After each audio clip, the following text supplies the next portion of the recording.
Good morning, everyone. Great to see everybody this morning. We're glad to be in the house of the Lord one more time. To be amongst the living, not the dead. Thanking God for this day. For this is the day that the Lord has made, and He told us to rejoice. Somebody said rejoice. And be glad in it. So we're going to do just that, to give the Lord praise. Thank you, God, for this day. For, nothing we have done so good to be here. But by God, grace and mercy. And today we're going to talk about mercy. Giving on to my pastor, first lady, to the deacons, all that of my sisters, my aunties, and all the deaconesses, and to the Facebook line. Good morning, everybody. We're going to start today's lesson off in 2 Samuel chapter 9, verses 1 through 12. 1 through 12. That's 2 Samuel chapter 9, verses 1 through 12. The unifying topic is David administers justice and kindness. We got three outlines. David seeks kindness for Saul's house. David finds Saul's grandson, the second outline, and David speaks kindness of Saul's to Saul's grandson. Just a few of the main thought is, and David said, "Is there yet any that is left in the house of Saul that I may show kindness for Jonathan's sake?" As we get ready to get into the lesson, to give you a little background of what we're dealing with here, it was Saul, David, and Jonathan. All those in a nutshell. And here it is, Saul had been upset, and he kind of angry at David because the people loved David because he had won one victory, and Saul had won all of those. So it was like a point of jealousy. He couldn't stand that David had won these victories like that, and he took out to Saul to kill him, just because the people liked him. But in the midst of it, he married and connected with Saul's son, whose name is Jonathan. If you read back in the passage of 1 Samuel, it tells you about all those things that conspired to get up to this era, even to find out when Saul and Jonathan died. And it was even by the hands of the Philistines, a war that they had. That all this conspired and came up, but it was a promise that was connected. Even though the enemy was after him, after David had connected with some family members that were within the enemy's house. And sometimes that's how God works things out. To go into our topic, mercy, the mercy of justice. The first outline we're going to read on is David seeks kindness for Saul's house. The NRSV verse says, David asks, "Is there still anyone left of the house of Saul to whom I may show kindness for Jonathan's sake?" Now there was a servant of the house of Saul whose name was Ziba, and he was summoned to David. The king said to him, "Are you Ziba?" And he said, Are you at your service?" 3 said, the king said, "Is there anyone remaining of the house of Saul to whom I may show kindness of God?" Ziba said to the king, "There remains a son of Jonathan. He is crippled in his feet." The king said to him, "Where is he?" Ziba said to the king, "He in the house of Machir, son of Ammiel, at Lodabar." Then King David sent and brought him from the house of Machir, son of Ammiel, at Lodabar. When we look at this, the first outline says David seeks kindness for Saul's house. He seeks kindness for his enemies. And it gave to my mindset, when it tells you, he said, love thy enemy, do those things to your enemy, bless them. And I ran and wrote my son, and I said, why God tells us to bless our enemy? I said, and pray for those that spitefully use us. I said, really tell us to do that, because if we do the difference thing, instead of being, vengeance against them, we do something different. We have an opportunity to change their life just by a sense of kindness. Now, you got to understand in this passage that what David was living in a day. He was living in a day that where when you had got the dynasty of being the king and you had won the territory, you were supposed to take out everybody in that family. Because you were scared that if any one of them came up to be bigger than you, they'd take you out just because of, what happened down in the family line. So it was in these days that really, for him, that David to do this, it wasn't them of God. You look at the first outline, it says, David asks, is there anyone left in the house of Saul to whom I may show kindness for Jonathan's sake? Most kings, like I said, in the day, they want to kill him for that. And if you look at that topic, it was like one of them conversations he was having with God. It was just like, Lord, is there anybody still that I can bless? And he would get ready to bless him off a promise he had made with Jonathan. Not that he had made with Saul, and it was more important that he had made with God. It was like a covenant, because the same mercy that he getting ready to show to Saul's family, to Jonathan's family, is the same mercy that was given to him when he had did some things he had no business doing. Now you see David the king, but David wasn't no clean king now. He had did some things. He had wanted a woman, he sent the husband out on the front line to get killed just to get what he wanted. Right. So he understood what mercy stood for. And I'm gonna give you just a little definition of mercy. Mercy is compassion or forgiveness, show Lord someone whom is within one's power to punish or to harm. Justice is to make it right, fitting for the crime, basically. So here it is, you got the mercy of justice. And basically what that is when I should have taken you and you should have got that whooping like you should have really got what you deserve, to fit the crime, I showed mercy on you. And in this text, when you did David seek the kindness, instead of seeking vengeance, he seeked to do good. At a time that he could have took him out. God asked that question, can he trust you with your enemies? That's a good question God will ask you. I know what you'll do with your friends, but can I trust you with your enemies? And so it's the thing that number one, he sought God. Because he understood the mercy, same what God gave him, he had to show mercy for somebody else. I even had to stay in the mindset, when you have kids and you're older and they 22, you 41, you got to understand you used to be 22. And there was some time that you should have got showed no whoops for some things. But your mama now gave you that talking whooping. And you should have got probably knocked on that chair over there. But it was mercy there. Mercy is compassion. And when he sought that, he said, now he asked the question, he said, is anybody there? Anybody there?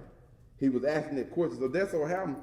The servant that was of Saul was there, and he said, hey, Ziba, I am. He said, now there was a servant of the house of Saul, whose name was Ziba, and he was summoned to David. The king said to him, are you Ziba? And he said, at your service. That means he was there for him. The king said, is there anyone remaining in the house of Saul to whom I may show kindness of God? There it is. He said, is there anyone there that I can show kindness of God? Now, you got to think, Ziba could have been like, you know what, you may be trying to get back there to get him. You may just be asking me this question deep, Jetty. You trying to throw me out deep. You just asking, but he had to trust the instinct. I consulted God, so I got to trust who God sending in my life. So he sent Ziba, and he said, well, it's one there remaining.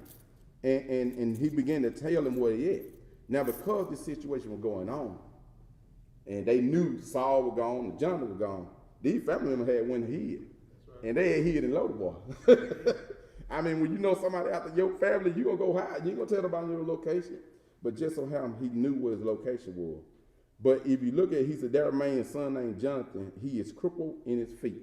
And this is how Jonathan ended up, how whatever chapter we get ready to read it now, how he began to get crippled. It because his nurse was running, fleeing when Jonathan and all of them, when the war had broke out, they got killed. She was fleeing and dropped him. Right. He was 5 years old, I think. He dropped him, and here it is, he crippled. Now here it is, your enemy's son. You seeking your blessing, and he crippled. He can't do nothing to you. What you gonna do with no leg? You can't walk. But here it is, David sought to seek kindness instead of vengeance. Let me show you what he really did. He broke tradition. He broke tradition. And I'm going to tell you, some of the king probably didn't like that he did this. Because they were like, hold on now, you changing times with this thing. You want to take them out. Matter of fact, even that servant you talked to, you supposed to be done took him out too. But here David is saying, I'm seeking kindness for his house. And it's one of those things, let me put it like this, if they bring it to reality. If you're a employee under somebody that is treating you bad, and God mess around and bless you to get that same position, now that you got that position, how would you bless those that hurt you? That's a good question. You the top boss now. You the man. But you remember how they tried to get you fired. Or you gonna go back and try to get them, or you gonna try to seek the goodness of God. Because you know God put you there. David knew he was anointed. Even Ezekiel, the question to see that, he knew he was anointed by God. And he knew that Saul even had the anointing, the favor. But let me show you something. When you go to doing right for God and you remember to turn wrong, God will take that favor away from you. And he'll bless somebody else with it. And that's what he did. The same favor that was with Saul, because Saul got jealous, God said, hold up. You ain't going to do right by this. He gave it to David. And they knew it. And one thing about it, your enemy know. Your enemy know when God got anointing on your life. You ain't got to say it. They see it. They see it. And they see it how you treat people. They see it how you treat that one that might have, said the bad words to you, and they was all in front of people, but you didn't say nothing back. They like, you know what? I know they got to be God in them. Because if it were me, or they may be in the same bad time. Tim went to slap off on him last time. But this time, he didn't do that. It's one of those things, it's through your action. You can say a lot, they're mouthing it, but when you're seeking to do good, he said, the kindness of God. That means it shifted from the man, and even then, I'm going to show you what I caught it, his attitude. Even though he had power, look how his attitude was. He said his attitude was a shifter. Let me show them some kindness. He could have showed the attitude, I'm going to take them out deep. We're going to plot up. I'm going to get them right where I want them. When I get them there, booby trap. Boom. But he said, I seek on the kindness of God. So Zibiah said to the king, there remains a son of Jonathan. He is crippled in his feet. The king said to him, where is he? Zibiah said, the king, he is in the house of Maker, son of Amiel, at Lodabar. Then the king David sent and brought him from the house of Maker, son of Amiel, at Lodabar. So now he found out, he found somebody in the family. We found out, I can bless my enemies. Boy, that's a tough thing, because that's sometimes you got to grow to that. And I'm pretty sure David had to grow to that. That wasn't nothing he just came through over the nighttime and said, oh yeah, I'm going to go bless them. You got to think, Saul even neglected doing what he was at the house of Israel all the time, chasing after David. Just to come to the end. And David wasn't even the one he really should have been focused on. Should have been focused on Philistine. Focused on his house. But anybody got any things on the seeking kindness of Saul? Look at this. When you talk about the Saul and David, Saul was an appointed king. David was an anointed king. Now, you look at the relationship between Saul's trying to kill him, but he's got almost like a brother relationship with Saul's son, Jonathan. Now, in the strange when he goes said, is that he's going to go to the house of his enemy. And then the only person that was there was his best friend's son. Not Saul. Saul's son was his buddy. But now his grandson is there. So isn't that amazing? I'm going to look for someone in Saul's house. But look who I found. His best friend's son.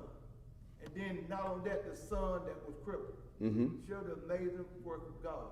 He could have said, well, why would I want to go and help Saul? I mean, Saul trying to kill me. All my life. Saul had me running. But look what I'm doing. Look what I'm doing. Because of Jonathan's sake, Jonathan's son was there. And that's like, wow. Now I can do what God wants me to do. That's not it. what I want to do, but what for God, God's sake. For God's I'm sake. not doing this for Saul's house because of me. Because of God. And he want basically in this whole thing, he wanted to make sure that God gets the glory. Good God Almighty. That's it. Even when you bless your enemy, you helping those one to kind of what's name. This is the whole point is for God to get the glory. He wasn't trying to get no glory out of this. He was keeping a promise. If you look at 1 Samuel 20:14, I tell you about David Jonathan's relationship as friends, how David made a vow with Jonathan to even after Jonathan died. Lord, that was. And you look at, and when I was looking at this, I looked at, the ancestors, back in the day, slavery day, when they talked about how our ancestors were cotton and it was by force and they were beaten and all that stuff.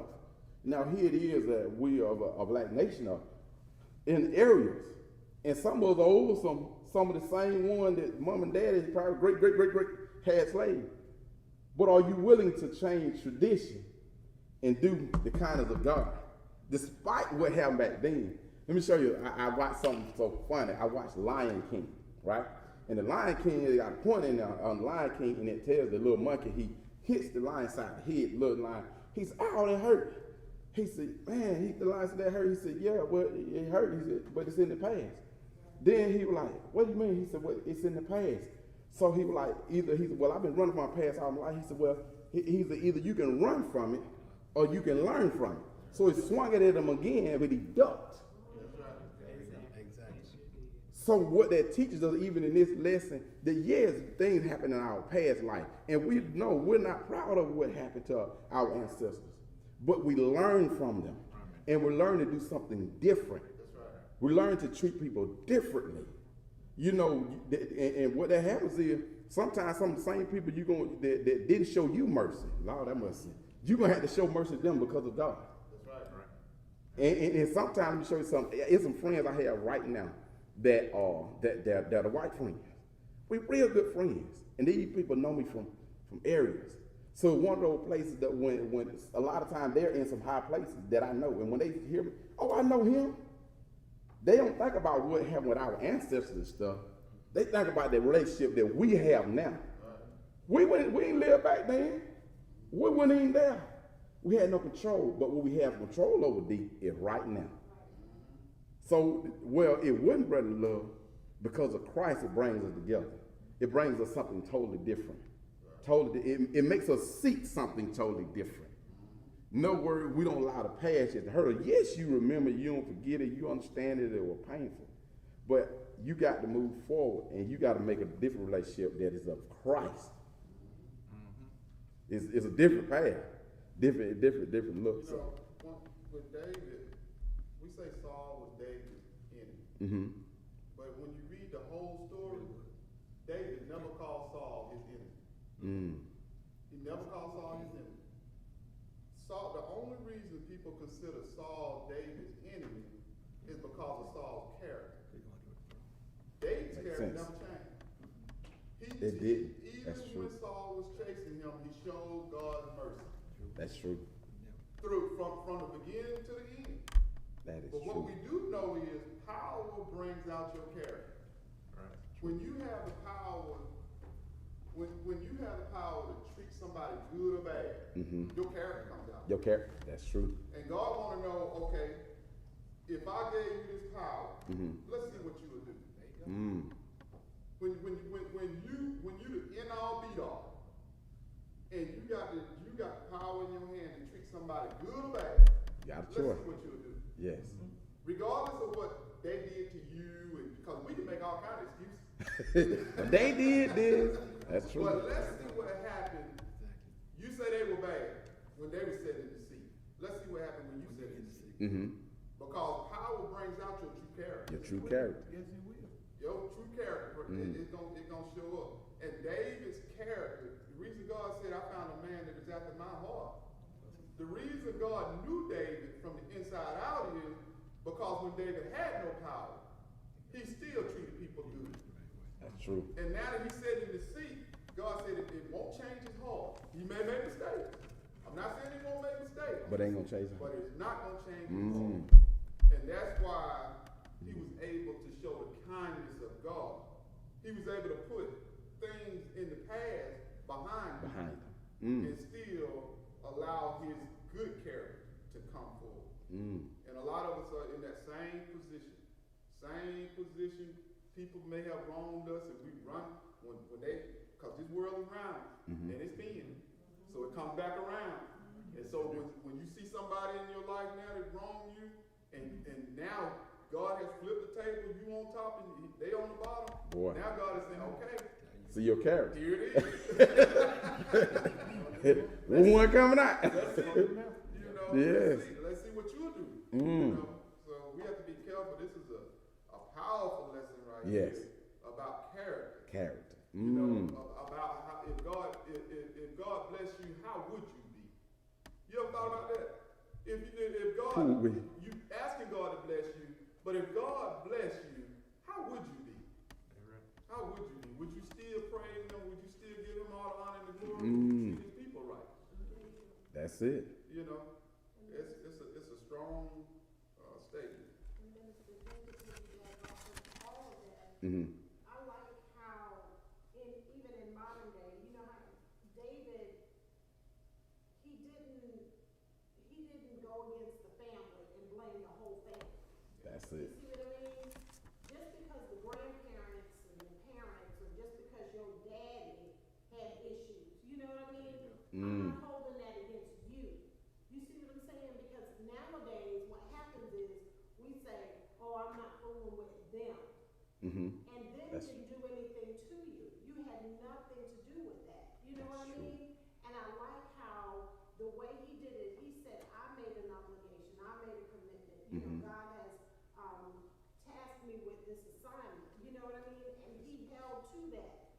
Had nothing. He didn't say they don't like me.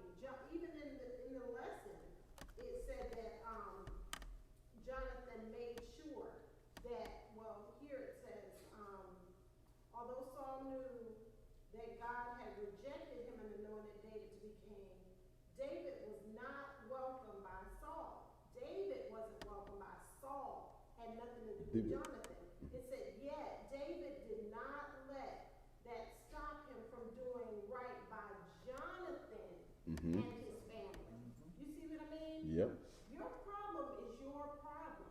You know what I mean? That is it. Has nothing to do with me, but I have an obligation. I've been anointed by God. I am a Christian, and I'm calling myself that. So I'm a Christian. So if I'm the Christian that I say that I am, then I need to be doing what thus saith the Lord. My obligation is to do right by God.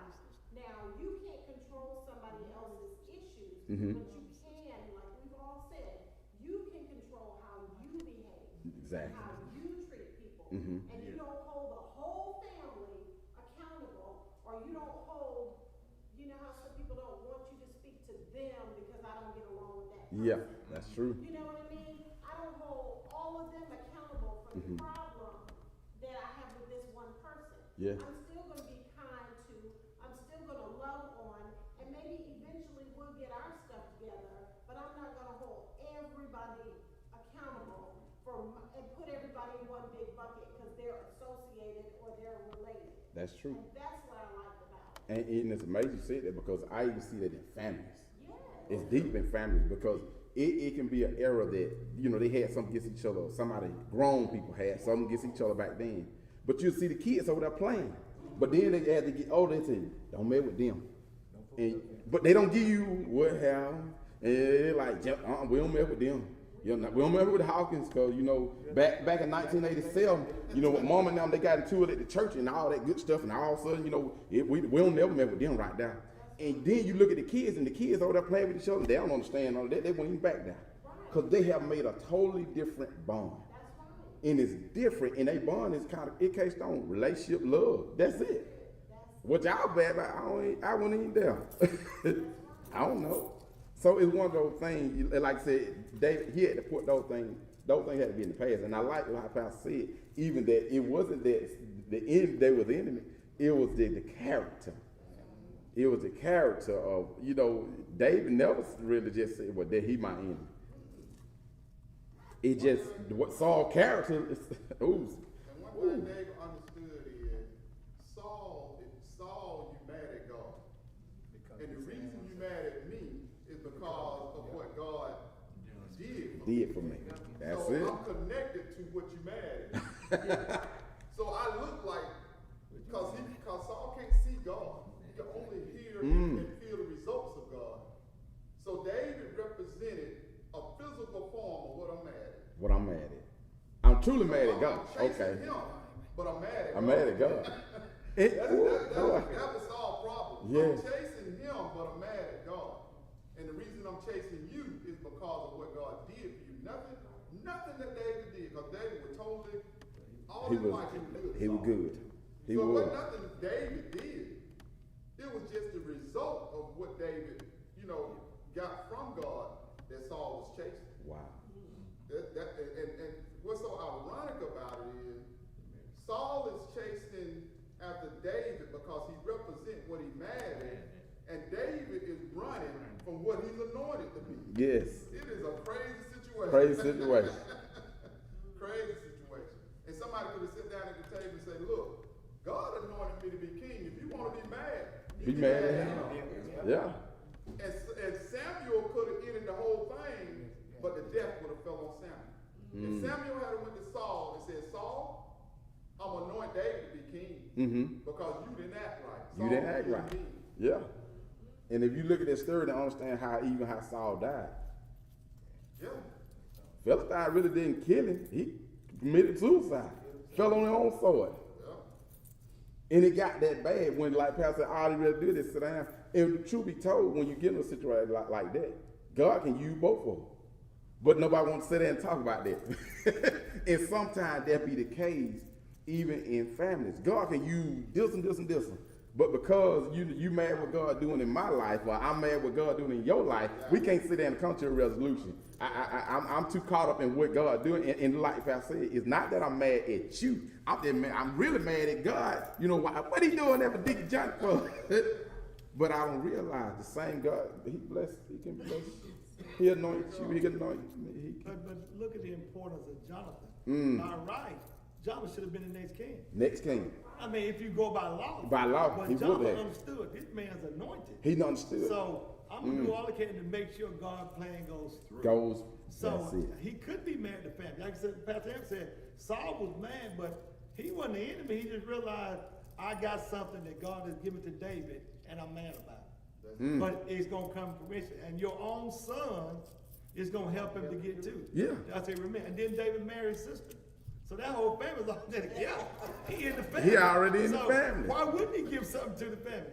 That gotta live on. Yeah, you got it, That is man. something. That's it. Now that we've seen what David is about, he's about seeking kindness. He found Saul, he found a servant. Servant told him where he was at. Went down to Lodabar to get on, pick old Mephibosheth there up. It's verse, the outline, first second line says, David finds Saul's grandson. That's chapter 9, 6 and 7. It's Mephibosheth, son of Jonathan, son of Saul, came to David and fell on his face and did obedience. David said, Mephibosheth, he answered, I am your servant. David said to him, do not be afraid, for I will show you kindness for the sake of your father, Jonathan. I will restore you all the land of your grandfather, Saul, and you yourself shall eat at my table always. Boy, he found him, and when David found him, and he brought him to him, the first thing Mephibosheth did is that Jonathan Saul came to David and he fell on his face. He was giving him reverence. Because he knew. He was like, he's the king. I know it. My daddy, Jonathan, told him about it. And here he is, a crippled man.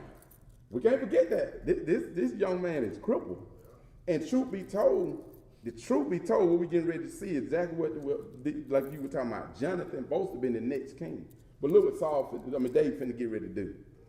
He gonna go on and pass it down just like he should have been. Yep. Basically, he gonna through God, he gonna make things right. Exactly. And the truth be told, when you're trying to get stuff, correct stuff, the only way you can do it is through Christ. You can't correct stuff the way you can't consult God and then want to do it your way. When you trust God, you got to trust God wholeheartedly and in all thy ways. And in one of those things, he get ready to do that, but he fell on his face, giving him reverence. And he said, I am your servant. He was like, he didn't even understand what was getting ready to happen. Let me show you what Mephibosheth had did. He already placed himself in a servant spot. I know you won. You could be done killed us out, but You found me, here I am. If you done found me and I ain't dead by now, evidently you ain't gonna kill me. But look what he finna get ready to do. He gonna get ready to bless. And when you find your place, you finally get that position in your life, and you get that position that, you know, are you really gonna hold to the promise that you made with God? Here it is now. It ain't just talk no more. The Mephibosheth right there in his face. He could take out the rest of the bloodline right there. He said, nah, I'm gonna do something different. Which is amazing because he's crippled. Mm-hmm. Jonathan's son is crippled in two ways. Physically, he's crippled, but he's also crippled because he got Saul's name tied. And he's a curse. Curse. So if it had been any other king, he would have had to hide the rest of his life. Yep. He would have had to hide the rest of his life.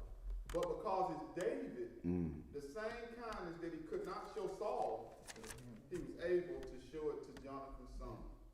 All that kindness he wasn't able to show Saul. Mm-hmm. He was able to, the only way he could show Saul kindness was to not kill him. And tell him, I had your life in my hand. Mm-hmm. I got the skirt of your garment in my hand. Right. I could have killed you. I could have killed you. But I chose not to. I chose not to. There go that mercy. That's that mercy, yeah. Because, you know, my character said, no, this ain't the right thing to do. And that same kindness he was able to show to Saul's grandson. All the kindness he couldn't show to Saul, he showed to his grandson. Good God Almighty. And then again, it still Amazing. goes back to, you know, I'm not going to hold against you issues that I had or that they even had with me. You ever had somebody not like you for no reason? They just don't like you for nothing that you've done. Nothing you've done. You have racked your brain trying to figure out if you have wronged that person. And finally, I was in prayer, and I say personally, I've gone to God in prayer about things like that. And he said, the only answer he could give me was that it's not anything you've done is spiritual. You know what I mean? It took a long time because you're trying to figure out what it is. You know what I mean? And then finally he said, it is a spirit. It's a And spirit. when you guys were just saying how they can attack you, and you're really at the point of, can you imagine somebody hates you so bad that they just want to kill you because of your anointing? You know what I mean? And if they succeed in that, they just kill something that God has blessed, all because they're angry. You know what I mean? But I'm looking at this and I'm like, David is like, I have love for you. I have love for your family. That kindness. Regardless of the issues that they've had for me. I've never done anything to invoke this on you. I've never done anything that will make you or your family dislike me. But because of your grandfather, he doesn't even address that because of my love for Jonathan.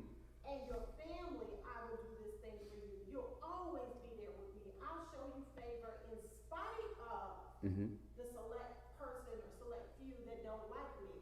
I still have love for you. And that's where we need to be. We need to get beyond the fact that when you realize, finally come to realization that somebody doesn't like you, nothing you can do about it, and just ask you.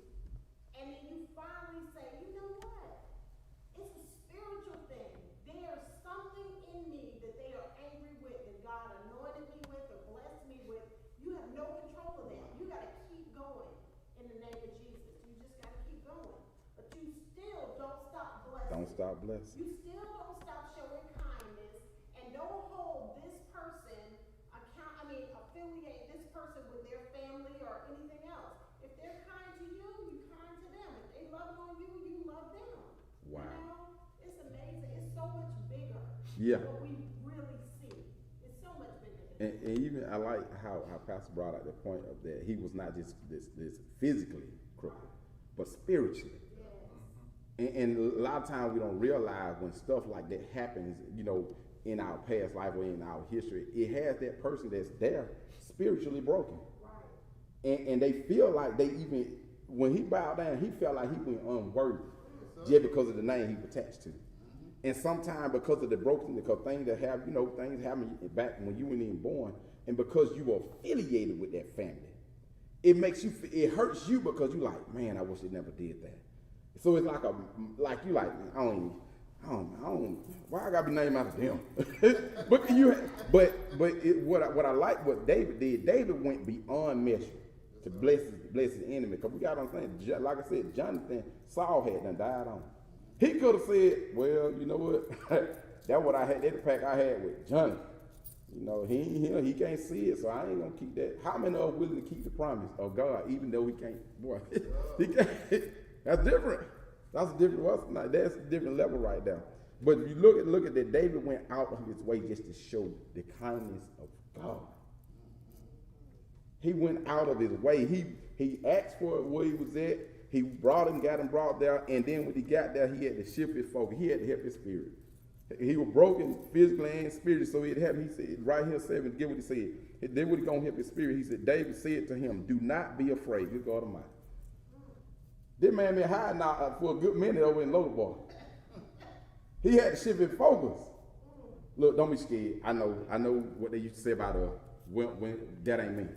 That's what David had to say. That ain't me. I don't know what they told you. I don't know what you heard, but I ain't here to do that. I'm here to show you some kindness. And he began to say, he said, do not be afraid, for I will show you the kindness for the sake of your father, Jonathan. You getting ready to get an inheritance out of this word. Because there it is, that favor. And then he said, not only that, he said, I will restore to you all the land of your grandfather Saul, and you yourself shall eat at my table always. You ain't got to run from my table no more. We ain't going to run from each other. We're going to run right into each other at the table. And it's amazing how David shifted that thing. He said, not only that, the land that I know you supposed to be got, and you thought it was all gone, and you weren't worthy to get, I'm going to restore it back to you too. And when we get ready to read a little bit further, they didn't found and make a connection. We're going to see what else all he's going to restore. It ain't just the land. Good God Almighty. And that's where it happens when you change that time. You change the traditional things. You do something different that your ancestors didn't do.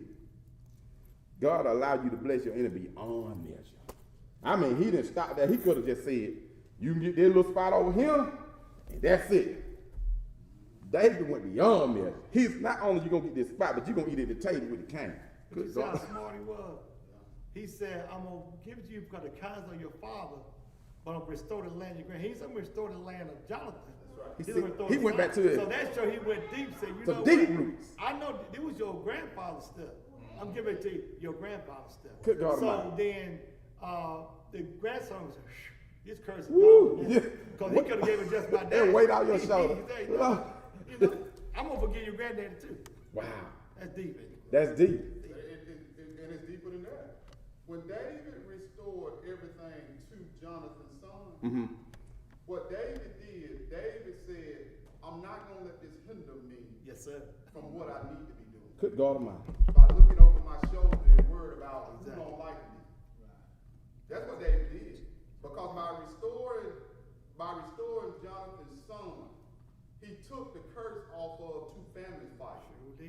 So everybody that served Saul that were hiding come out of hiding. We finna see it. Yes, sir. Because they see the goodness of David and know that David is not a threat. And not only do they know David is not a threat, they start serving him. They start serving the kingdom again. So those who served Saul begin to serve David. Now, if David hadn't did this, he would have had enemies inside. Sure would have. He would have had enemies inside. But by restoring and showing the kindness of God, everybody got on one accord. Because they realized that whatever Saul has said about David ain't true. Ain't true. That's it. Right? He got to know him for himself. Got to know him for myself. And that's the key point of even in this thing. Getting to know people for yourself. They go to what they heard history said. Yes, sir. But they got to know him for themselves. And it had to come with humbleness of David and them. Because they could have came and said, well, I'm going to have this thing in my pocket, and when I get close to him, I'm going to shank him. Just because, he been trying to, with my granddad and all this. But he said, they went deep. He went all the way back. He said, I'm going to not keep you because of the promise I made with Jonathan, but I'm going to also give you what your granddad had. Good God Almighty. That's right. That's a blessing. They knew. David made sure that the people knew that I didn't take this from Saul. This thing was given unto me. So there's no reason for y'all to be my enemy. If you want to be the enemy, you have to be the enemy of God. Good Because God. it's going to happen either way. Either way. So we can go in and happy. Or kicking or screaming, one or the other. Matter of fact, I was minding my business. I was out in the field. Exactly. Just dirty with the dong and everything else. I was good. I didn't ask for this. Was I living my bed like I'm good. I'm gone now. What David did, though, David realized that I'm not going to be a hostage in my own kingdom. But I'm not going to take it by force. Kindness. I'm not going to take it by force. It was given to me through kindness, and I'm going to earn it through kindness. Good God Almighty. That's what David did. And I'm only gonna take what God wants me to have. That's it. Because you think about it now. Granddaddy tell the grandson one thing. The father tells his son told David. David said, let me set the record straight. That's it. I don't need this land. I don't need Saul's land. Right. That's yours. But when I give it back to you, I'm gonna give it back to you the right way. The right way. We ain't gonna have to fight over everything that it. you have. Cause what do I need that land for? I don't need that. God's gonna supply all I need. But this is right for yours, but I'm gonna give it back to you the right way. The right way. And that's what he would get. That was just it, making it right. So that mercy, that's it. It's making it right. And a lot of times you know, that mercy, you know, you gotta it gotta be from God in order to make it right. Somebody's got to make it right. Somebody gotta make it right. As in every situation. Because if we keep going along, my children gonna do it. Y'all children, we're gonna inherit trouble. Exactly. It's gonna be a cycle of life, and you're gonna get down to the point of somebody finally gonna say, "What we fighting about?" Exactly. We can both eat at the table. Sometimes you just got to let the past be the past. Yeah, That's you gotta it. let That is it. Let the pad be the pad. Anybody got anything else on that second outline? Amen. So we're gonna go to the third outline. The final outline is short. It's long, but it's short in conclusion. On David's special kindness to Saul's grandson. 9 through 12 says, Then the king summoned Saul's servant Zibiah and said to him, All that belonged to Saul and to his house I have given to your master's grandson.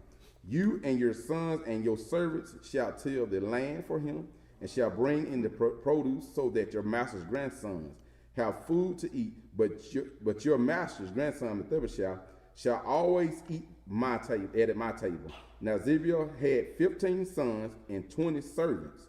11 says, Then Zibiah said to the king, According to all that my lord the king commands his servant, so your servant will do. Mephibosheth ate at David's table like one of the king's sons. Mephibosheth had a young son whose name was Michael, and all who lived in Zibiah's house became Mephibosheth's servant. So here it is, that special kindness. He said, not only I'm going to restore you the land, but even your granddaddy's servants, children. And let me show you something. It blessed them too, because you got to know they were connected. It gave them a prominent dwelling place. Now they got a place too. Not only, you might be the servant, and you're going to get this. He said, but the special thing, then the king summoned Saul. He summoned Saul's servant, Zibiah. He summoned him.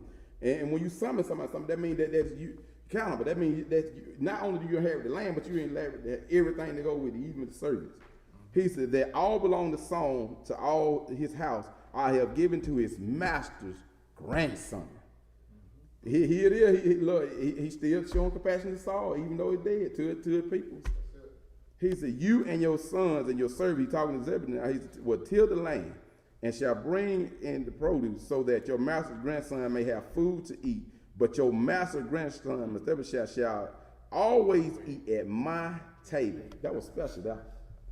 Even though you got your own land and you got your servants already, you still gonna eat at my table. That's big. That's special. He could have said, Look, I done gave you all this now. You got your own house, go on about your business now. But he told him, he said, but you gonna still eat at my house. The one that was chasing me, we're gonna sit at the same table and we ain't gotta run around the table from each other. That's special kindness. It's that special compassion. Or even to want to bless somebody that's connected to somebody that done passed on. You still looking to bless their future and to see them do good. Now that's a tough promise to make a promise and then stand on it even after the one that was after you, even the promise you made, his granddad, they done gone, you still trying to bless him. There you look at Matthew, go back to Matthew 5, but I tell you, love your enemies and pray for those that spite you. He tell you those things for a reason. He tell you that. I'm telling you right now, there's some places that we probably standing right now. We eating at the table with some people that they probably granddad didn't like somehow, but we sitting at the table now. And some of them grandparents looking at it and say, I can't understand it. But they looking at it and say, you don't understand my God. There's a different kindness. And that's a, boy, when you eat at the same table, boy, that's a different kindness. But that's a Christ-like manner. mm-hmm. A Christ-like character. Because what he did was he restored him in the kingdom. Uh-huh. He restored, and that's what Christ does. Regardless of what sins we have had in the past, what Christ does, he restores us in the kingdom to sit at his table. And that's exactly what David did. Regardless of what sins fell on his grandfather, Mm-hmm. David didn't hold him for it. Mm-hmm. And David restored everything. And notice how David, when he restored the servants, he didn't even call him his servant. He said, I'm restoring Saul's servant. Yes. To be That's right. your servant. So he restored position. He restored whatever you were doing. He restored all of that. So all of Saul's servants became David's servants, not by force, but by choice. Good God Almighty. Because even though David said, I'm restoring Saul's servants to Jonathan's son, the servants said, now we are your servants. Uh-huh. They volunteered. It was a volunteering process. And that's what God do with us. God don't take us by force. Mm-mm. It's got to be a will. We got to accept Christ by will. And that's the same thing that happened when David showed that kindness that you're talking about. He didn't take them by force. It was by choice. They agreed to be his servant. Agreed. That's it. That's the way it has to be. And go ahead. And also, I was gonna say, they didn't even look at it as an age thing, like it was gonna be handed down from the eldest to whatever. When he said, you needed to understand the magnitude of it, because it said Ziba had 15 sons Mm-hmm. and 20. 20 servants. So now, all of a sudden, y'all can sit with me. He didn't say the eldest. Mm. He didn't say, if you're the oldest, or because David was the runt of the group, you know what I'm saying? I'll show favor. The magnitude of it was servants and their masters could never intermingle. Never.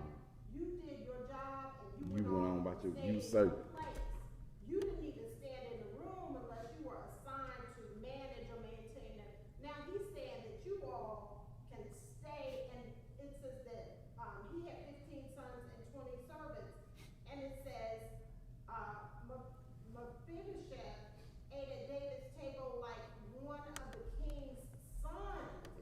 He elevated him like, I need you all to understand who these people are to me now. Mm-hmm. You know what I mean?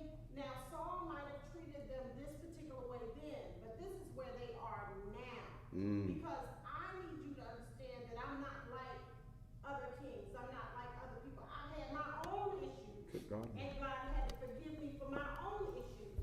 So what I'm going to do is I'm going to make it easy on you. The drama, the pain, the issues that we had going on, I'm not going to allow that to happen with you.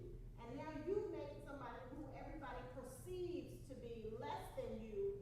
Now you've elevated them to say, no, they're equal. We're family. Not only are they servants, yes, but we are family. And everybody has something to do. Whether you're serving, whether you're a doorkeeper, whether you're cleaning up, whether you're the hostess, everybody has a job to do to make this kingdom or make this family work. And they can no longer be looked down upon either, because he chose them. He didn't even have to do that. Wow. And he chose them and wanted them to know. And it's amazing too how God used David Wow. to set the house back in order. Mm. He used David and then let David bless Saul's grandson. Not the one Saul might have thought was, Jonathan. He used it. He went way down to a no whole other young generation to bless the house. I told somebody a lot. I said, when you don't forgive people, it's hard to see the blessing in something. Because what happened is you'll only see the pain and the hurt that they used to do. You won't see the blessing. You won't see the blessing of God. And so you got to understand that Saul been doing the same thing that his grandson finna get ready to do is what Saul should have been doing. But it took all of this just to get for it. And it had to happen like Pastor said. And you got to think even the character, what Saul's mindset went to. God, nah, I can't use you like that. You doing too much. You know what? I might have to use your grandson. Sometimes it happens like that.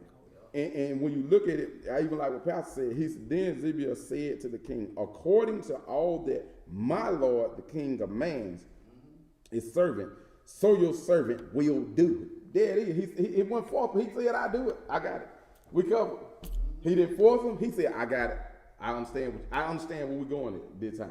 And it was different. The character, the attitude, they were totally different. I got it. And then Mephibosheth ate at David's table like one of the king's sons. Yeah. Yeah. What it says is, throughout the whole kingdom of Israel, David didn't have to say, okay, this Saul's son, don't touch him. Right. Even though Saul had issue with me and we were back and forth, because somebody could have took the opportunity to say, I just killed David's last enemy. Mm-hmm. Somebody could have took that opportunity and said, and thought they were going to find favor in the king. Mm-hmm. But by David saying he don't eat at my table as one of my sons, he didn't have to say nothing else. Because the whole land knew, okay, as one of his sons, but I tell you, out of all people in the kingdom, you don't touch him. Because David considered him as one of the sons. And it goes back to when I was saying it's what Christ does. Mm-hmm. David was modeling after what Christ does. Mm-hmm. When Christ said at his table, you become like one of his sons and one of his daughters. Just like disciple, yeah. Mm-hmm. Side at the table. Yes. And the servant knew that I'm serving a different king. This is not your order. This ain't your order. Saul right here. Whole nother level. This is a different king that I'm serving right here. And the servant knew. And he knew it. Yeah. It's 12 said Mephibosheth had a young son whose name was Michael. And all who lived in Zibiah's house became a Mephibosheth's servant. He inherited all. And when I got to the end of that thing, I said, could you look at the conclusion? I'm gonna give you the conclusion. I'm gonna tell you where it led to. But David was, in the conclusion of this, David was willing to go to great lengths to make sure that the kindness shown to him by Jonathan was extended to his children. Jonathan was Saul's son, but because Jonathan was no longer around, David went the extra mile to show love towards Saul's grandson, Mephibosheth. This act of kindness was unusual, but Jonathan did not know that the end result of their relationship meant that David would one day care for his son. Good God Almighty. That went deep, then. That was extra. And the question to remain, even though when you see the mercy, just how are we showing that mercy today? How are we showing that mercy and that kindness today? That when it should have been the other way, they should have really got punished for what they did. But how are you showing that mercy today? Sometimes we have to show that mercy even for our kids. A lot of times. We have to. We know they deserve this. But because of the mercy of God, that same mercy that when they hung Jesus on the cross and he said, forgive them for they know not what they do. That was compassion of mercy. That was mercy right there. Because those people some of them didn't have a relationship with Christ like that. And he was still saying, forgive them.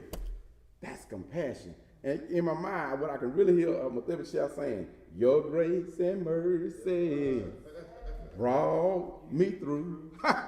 I'm living this moment because of you. That's it. I can hear him singing that now. It would no word. And a lot of times we were saying that thing. Listen, we living out some grace and mercy that grandma and great grandma and them and all them gave us right now. Yes, sir. When we knew, good God Almighty, you should have been taken out. And also, this story also let us know how it's not worth spending a whole lot of time and energy on trying to figure out why people don't like you. Exactly. That's right. Exactly. It goes to the old cliche, favor ain't fair. It ain't fair. And you can spend years trying to figure out why somebody don't like you. And it's not that they don't like you, they just don't like what God put in you. Lord Jesus. When a person has a problem with God, anything that represents God, they gonna have to like. And if you live in your life Christ-like, you are not like. That's it. You are not like. You are not like. And we'll spend, what did I do wrong? Tell me, and then maybe we can talk about it. They ain't gonna tell you. They ain't gonna tell you. Because a lot of people don't even know why they don't like you. Exactly. All they know is I don't like God. Because he requires me to do something that I don't want to do right now. I want to live my life the way I want to live my life, and because God won't let me live my life the way I want to live my life, I'm mad at him. And because you look like him, I'm mad at you. I'm mad at you. Good God Almighty. That's it. Because I can't put my physical hands on him, or I don't know if he hear what I'm saying because I don't have a relationship with him like that. But you, I see, and I know you can hear me. Good God Almighty. So everything that I'm mad at him about, I take out on him, on you. That the indirect heat, ain't it? Yes, sir. Wow. Get you with the indirect heat. Got it. And what Christians don't understand, you are the direct, you feel the blessings of God, but you also feel the persecution of it. Yes. Because you go to the cross. 'Cause you- It's at the cross. Oh my God. The blessing is you resurrected every time something happened to you. The curse is they put you right back on the cross. Yeah. What is it? If he did it, he said, if he did it to me, they gonna do it to They you. gonna do it to you. Yeah. You children of. So like Pastor said, why spend all that time trying to figure out why they don't? You know why they don't. Just be honest. Yeah. And you gotta look past that and love on them anyway. Love on. That's it. Because Show that kind. what sense do it make to go home and get no sleep? Lord, And worried about why they don't like you. I just don't. What And sense does that make? Really? Because there's too much control to get somebody over your life. yes. They at home sleeping good. You at home worried about why they don't like you. Wow. Spend a lot God of. is in the other ear saying, get over it. Get over it. If you're gonna follow me, that's part of it. Wow. You need to look at the job description. It's in the 66. If you want to be a disciple of mine, they ain't gonna like you.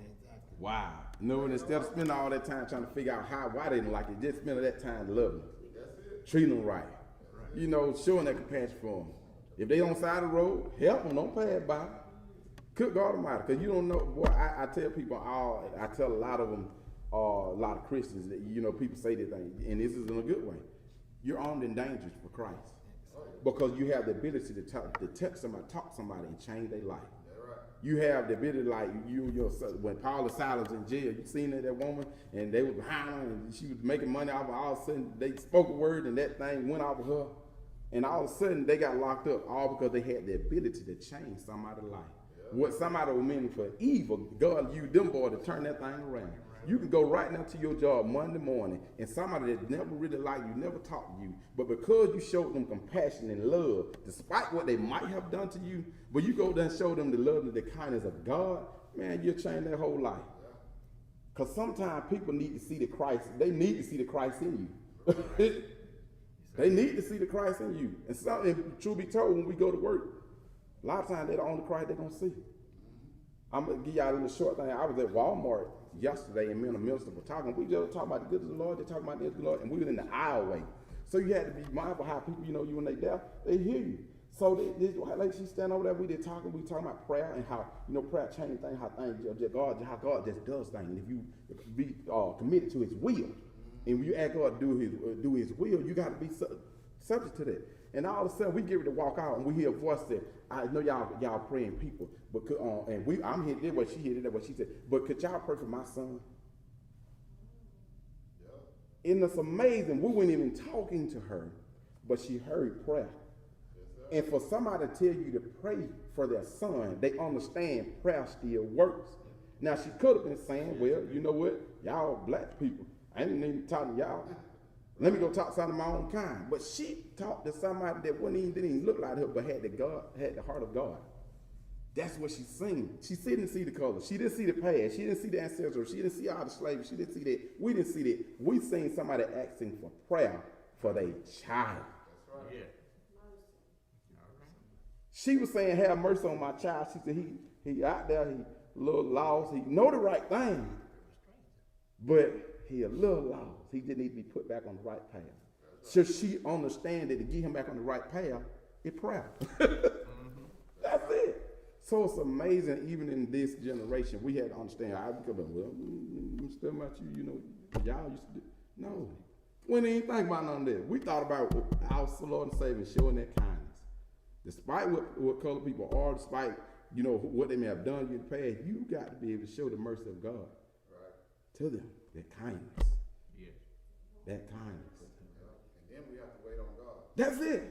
Because sometimes we're speaking to people that's been in the world for a minute. Mm-hmm.